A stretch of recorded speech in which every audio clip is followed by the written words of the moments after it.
Dans cette vidéo, je vais vous présenter le syndrome d'Ehlers dans l'os. Ça peut servir si vous êtes une personne extérieure à ça et que vous vous posez des questions, mais aussi si vous avez des doutes sur votre propre condition. Alors, le syndrome d'Ehlers dans l'os, on dit qu'il y a très peu de cas. Moi, je pense qu'on en a trouvé peu parce que l'ensemble de ces symptômes échappe à beaucoup de médecins qui ne peuvent pas formuler un diagnostic du tout, voire un autre, moi je l'ai vécu plusieurs fois, voire avoir des soupçons mais ne pas les confirmer avec certitude. Ça peut prendre des années pour trouver une réponse. J'ai 42 ans, c'était il y a 2 ans. Voilà. Je souffre depuis 89. C'est pour vous dire que j'ai fait des efforts, j'ai entendu des choses, et puis il a fallu beaucoup de facteurs réunis pour que j'accède à mon diagnostic, notamment que dans la famille, il y a d'autres cas qui se sont avérés de plus en plus sérieux avec le temps. Voilà, passé 30-35 ans, c'est une chose qui s'accélère. Alors, je vais vous donner la liste des symptômes. Ce qui revient souvent, c'est une fatigue excessive qui ne s'explique pas vraiment, avec un besoin de beaucoup dormir. Généralement, pour ma part, il vaut mieux dormir avant minuit et au moins 8 heures. 1 heure ou 1 heure et demie en moins, la journée du lendemain est catastrophique. Elle est très dure à vivre. C'est pas la simple fatigue qu'on peut rencontrer une fois de temps en temps. Et généralement, la récupération est très lente. C'est aussi, par ordre d'importance, ce qui revient aussi, les douleurs. Les douleurs au dos, lombaires, j'ai commencé comme ça, c'est souvent le cas, mais aussi cervicales. Donc en haut et en bas, on est en inflammation. Alors pourquoi ça s'explique? Ça s'explique par les symptômes que je vais décrire ensuite. Il y a aussi un problème d'oxygénation, très souvent. Soit qu'on manque d'air toute la journée, c'est l'impression que ça donne, soit qu'il peut y avoir des épisodes où on a des crises qui peuvent ressembler à de l'asthme, mais qui sont plutôt des phases où on va accélérer la respiration tout simplement pour récupérer ce qui nous paraît être un manque. Il y a la fragilité des yeux, alors photophobie, c'est la sensibilité à la lumière, fatigue des yeux et brûlure devant des travaux oculaires qui sont longs, par exemple fixer un écran, ou travailler sur des choses qui sont près du visage. Il peut y avoir des troubles de la vision, plus ou moins ancrés chez les gens. Alors on a aussi des problèmes pour manger, de reflux gastrique parfois, hernie hiatale très fréquente. Comme vous l'entendez, la voix très fragile. Ça peut être une gorge qui se contracte et qui donne des voix aiguës. C'était mon cas jusqu'à cette année. Et moi, je l'ai vécu comme un écroulement, en fait, un effondrement de ce qui est là, dans l'ensemble de la gorge. Et donc ma voix s'est aggravée récemment. C'est assez surprenant et il m'arrive de la perdre en fonction de l'état de fatigue. Voilà. Si je suis parfaitement en forme, ça va bien. Si je suis fatigué, la voix, c'est très difficile et ça peut être douloureux. Il est difficile de parler fort notamment, et surtout longtemps. Et si on force longtemps, comme pour diriger par exemple une conférence, une longue discussion au téléphone, et bien juste pendant même, j'allais dire juste après, mais des fois c'est pendant, on a une douleur, ça ressemble un petit peu au refroidissement hivernaux, et puis une extinction qui progresse. Ensuite, les vaisseaux sanguins fragiles. Alors on fait des hématomes facilement. Bien souvent des taches dans les mains apparaissent en portant un objet ou en cognant un autre. La sensation peut être douloureuse aussi dans les chairs des mains et ailleurs, sur un appui qu'on prend quelque part. Et les hématomes sont très fréquents, hein. Sont parfois douloureux, ça dépend de là où ça survient. On a des articulations douloureuses, alors pour différentes raisons. Ça peut être tendineux puisque les tendons sont fragiles, ils restent inflammés alors facilement et longtemps. Et également les articulations elles-mêmes peuvent être très, voire extrêmement douloureuses, et ça par épisode bien souvent. On est victime de contractures, de crampes et de douleurs musculaires de tout type. Bien souvent les postures maintenues longtemps sont douloureuses, comme faire des courses tout simplement, c'est juste infernal. Être assis à un bureau, ça peut être difficile assez vite. Le besoin de bouger est fréquent, mais bouger, c'est aussi limité par l'endurance, la douleur et l'énergie qu'on a envie d'y mettre, les craintes que ça peut engendrer quand il s'agit de sport. Au niveau de la peau, le saignement est long en cas de blessure, la cicatrisation est très mauvaise et marque beaucoup, longtemps.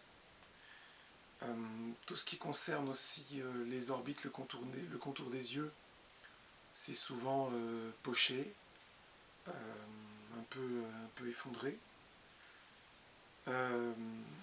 En frottant ou en grattant, on a très facilement des rougeurs qui restent un petit moment. Voilà pour la longue liste de ce qu'on peut constater globalement dans ce syndrome. Je vais vous en donner un petit peu plus, puisque étant touché de façon nette, j'ai eu aussi le temps, depuis les 30 années de manifestation sur 42 vécus, d'observer, d'interpréter, d'analyser et même d'ajouter, puisqu'avec le temps, il y a des choses qui apparaissent, à cette longue liste. Alors, toujours sur le côté médical concret et constatable, la digestion peut être difficile bien souvent sur beaucoup d'aliments, voire réactive ou lente. Alors réactive pourquoi? Parce qu'elle peut entraîner des quintes de toux qui ne sont pas forcément, il me semble, dues au reflux gastrique, mais simplement au fait qu'on est en train de manger, que la gorge fonctionne, la mâchoire avec, que l'estomac reçoit des aliments, des corps étrangers, et il me semble qu'on pourrait aussi penser à une réaction allergique. Difficilement identifiable parce que très fréquente sur différents produits, même en sélectionnant. Une mauvaise gestion de la température. Alors très souvent les mains froides, parfois moites, selon la fatigue ou le stress, plus que d'autres personnes, parce que c'est quelque chose qui peut aller aussi à des personnes dites normales ou en bonne santé. Mais là c'est fréquent. Une mauvaise circulation, avec des extrémités qui peuvent être blanches ou rouges dans le froid, dans le chaud. Les veines qui gonflent beaucoup à la chaleur. Il peut y avoir aussi de l'émotivité. Là on rentre dans des choses plus personnelles, sur le fonctionnement de la personnalité qui est affectée par l'ensemble de cette particularité. L'émotivité, c'est dû à nos sens qui sont plus affûtés. Alors, on peut dire brièvement qu'on entend mieux, qu'on voit mieux, qu'on sent mieux, qu'on ressent mieux. Et voilà, tout est plus. Alors ça donne, c'est peut-être une explication, une émotivité accrue. Il y a plus d'empathie aussi, il y a plus de soucis du respect d'autrui, du respect de la vie. Le souci écologique est très fréquent. Oui, ça sort un peu du cadre de la maladie ou d'une pathologie classique, mais pourtant, en parlant avec des gens qui sont dedans, on a un soin du concept de vie, de préservation, qui est important. L'observation et l'analyse sont bons, voire très bons ou excellents, et même parfois hors du commun. Il y a également le fait qu'on est doué dans ce qu'on fait bien souvent, puisqu'on s'investit beaucoup, et que toute la machine se met en route.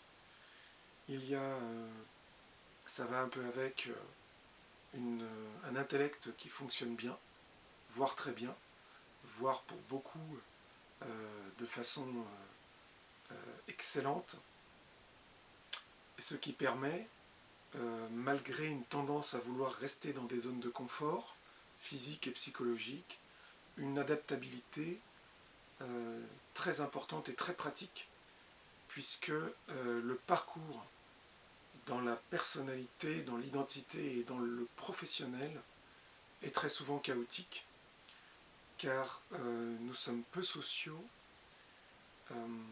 et assez malheureusement fermés à la société et au monde en général, pour des raisons de trop d'ouverture, je dirais paradoxalement, puisqu'en force de recevoir beaucoup, il faut aussi se préserver.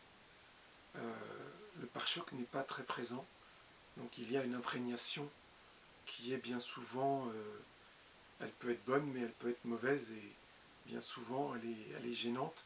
On est un petit peu secoué, les choses vont vite, on a du mal à se concentrer tranquillement. Alors la concentration, justement, elle ne dure jamais beaucoup, c'est ce qui semble, car en fait elle est extrêmement profonde, elle engage beaucoup d'énergie. Je me souviens avoir mangé énormément de sucre, et encore jusqu'à aujourd'hui, dès lors que il me fallait travailler avec la tête, étonnamment. Ça donne aussi des instabilités comportementales, dans le sens où on est submergé très souvent de sensations, de stimuli, d'émotions donc au final, et on a aussi beaucoup de principes, beaucoup d'ordre, beaucoup d'honneur également, de droiture, et la vie autour de nous les secoue, les perturbe, les bouscule, et donc ça peut aussi donner des raisons d'être en retrait par période. Je voulais finir sur des choses un petit peu plus subtiles. On a une capacité facile à se projeter dans le futur, même très loin, à faire des inventions, avoir des concepts pour aller vers le mieux. C'est une prédisposition d'être critique, méthodique, et avec cette force analytique de déduire facilement et de proposer.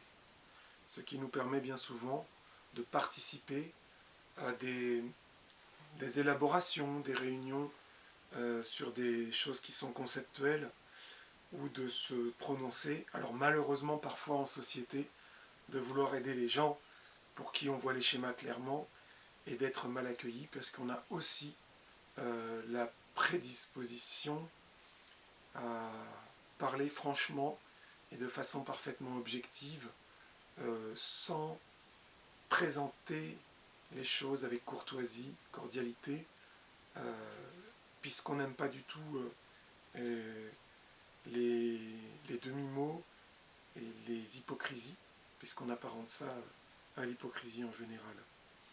Il y a aussi une ouverture aux énergies, au subtil, au spirituel, qui est fréquente et malheureusement dans notre société refoulée, voire combattue. Et j'invite tous ceux qui sont dans cette prédisposition à conserver cette éventualité philosophique, parce que pour moi c'est une réalité. On a en effet souvent des parcours qui nous mènent à vivre des expériences qui sont difficiles à expliquer. pour nous, à force, ça fait sens, et ça fait partie d'un subtil qui est là, et qu'on ressent, qu'on peut parfois constater, que certaines personnes commencent à entrevoir dans des milieux scientifiques, notamment en suivant des gens qui sont dans l'autisme ou peut-être dans le CED, le sachant ou pas, et qui présentent des aptitudes hors du commun. Pardon. Je pense à beaucoup d'exemples, mais voilà. Il y en a qui disent que l'autisme, c'est la norme de demain, puisqu'il y a de plus en plus de cas, et que ces cas commencent à être écoutés pour leurs aptitudes qui n'ont pas pu sortir dans les années 80-90, mais qui aujourd'hui prennent place dans ce monde qui est le futur de ce que nous avions, nous, étant plus jeunes, qui est notre présent. Donc. Et il y a aussi ces aptitudes à vouloir prendre du recul, observer l'humanité comme étant un seul corps, le monde animal comme étant un écosystème dans son ensemble, avoir parfois des généralités. Ça peut mener à des discussions passionnées, mais ce recul, on l'a aussi pour beaucoup d'autistes qui sont bien souvent assez philosophes. Je fais un clin d'œil à quelqu'un qui est connu notamment. J'ai souvent dit autisme dans cette petite présentation. Oui, il me semble que dans le syndrome d'Ehlers-Danlos, on a une tendance autistique de type Asperger. Et c'est là où on va pouvoir discuter et comprendre. Et c'est très franc. Je l'ai vécu à de multiples reprises. On va pouvoir se connecter à des gens qui sont autistes purs, déclarés-elles en tout cas pour l'instant, Asperger ou autre, et on va pouvoir s'entendre, même sans discuter plus avant, mais le peu qui est dit ou qui est fait montre qu'il y a une connexion entre ces deux grandes familles de particularités, je dirais. Le monde normal nous paraît à nous brutal, aléatoire, brusque, dur dans son ensemble, et nos vies d'enfants, et parfois même d'adultes en continuité, ont été, je le suppose pour beaucoup, chahutés, et l'objet de nombreux combats à mener pour s'adapter, ce qui pour nous est possible, mais s'endurcir, ce qui est plus difficile, accélérer dans la manière de la superficialité et du survol, ce qui est un exercice délicat pour qui a de la profondeur et besoin de temps. Parfois, j'ai remarqué que pour répondre à des questions simples, c'était compliqué, puisqu'il n'y a pas de questions simples. Il y a seulement des réponses qui peuvent être superficielles, profondes, personnelles, teintées d'émotions, etc., etc. Et ça rend pour nous les choses compliquées pour les simples gestes de la vie. Voilà pour ce qui est des symptômes. Oui, on m'avait parlé aussi du palais ovale, ce qui est un élément de plus pour pouvoir affiner le diagnostic, le certifier. Bien sûr, nous sommes assez lax dans tout ce qui contient du collagène. C'est un élément clé pour le corps. Je finis là-dessus puisque c'est fédérateur. Le défaut ou la mauvaise qualité du collagène entraîne beaucoup de choses. J'ai parlé de la peau, des douleurs. Les douleurs musculaires surviennent à mon sens sur une suractivation d'un syndrome qui s'appelle SAMA, qui va souvent avec, mais aussi du fait que la posture est due à l'élasticité de tout ce qui est articulaire et ligamentaire, disque aussi pour le rachis, mais quand il y a une hyperlaxité de l'ensemble, c'est le muscle qui va tenir la structure, et le muscle tétanise. Voilà, ça peut être un problème. Il y a aussi des manifestations sur les courbes du corps, lordose, kyphose, scoliose, beaucoup de choses qui peuvent survenir si on ne va pas contrer les effets de la laxité par l'entraînement sur tout ce qui est le tonus, l'énergie, la vitalité et l'endurance du muscle qui serait régénéré dans l'effort. Voilà pour l'ensemble de ce qu'est le syndrome d'Ehlers dans l'os. Je ferai d'autres vidéos pour aller plus loin avec d'autres thématiques autour de tout ça, pour mieux connaître cette particularité, qui n'est ni une maladie, ni un handicap à mon sens, mais simplement une différence qui peut d'ailleurs être parfois, en contrepartie des problèmes qu'elle amène, un avantage.